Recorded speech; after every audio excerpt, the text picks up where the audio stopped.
Биздин алдыбызда оор милдет турат. Кыргызстанды экономикалык өсүү жолуна кайтаруу керек. Тышкы кредиторлор менен мамлекеттик карызды реструктуризациялоо жөнүндө олуттуу сүйлөшүүлөргө өтүү зарыл.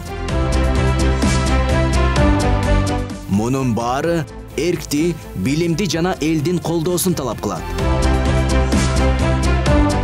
Кыргызстандыктарды социалдык жактан коргоо, экономикалык жана социалдык туруктуулуктун негизи.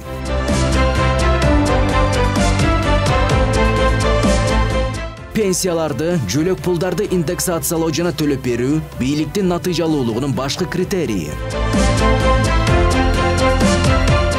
Миллионго жакын мекендештерибиз чет мамлекеттерде эмгектенүүдө. Силердин укугуңарды биз мамлекет коргойбуз.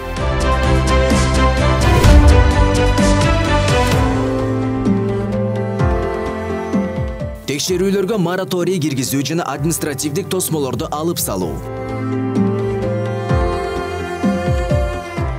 Башаламандык пандемия учурунда жабыр тарткан ишкерлерди жана инвесторлорду компенсациялоо кепилдигин карап чыгуу. Менчикти коргоо жана менчик ээлеринин укуктарынын кол тийбестиги жөнүндөгү укуктук нормаларды күчөтүү. Кыргызстандык жана чет өлкөлүк ишкерлерди колдоого алуу, коргоо жана инвесторлордун ишенимин кайтаруу. Энергетика таңкыстыгы көйгөйүн комплекстүү чечүү программасын ишке ашыруу. Кендерди иштетүү боюнча түзүлгөн келишимдерди элдин жана мамлекеттин кызыкчылыгына кайрадан карап чыгуу. Келечекке кызмат бүгүнтөн башталат.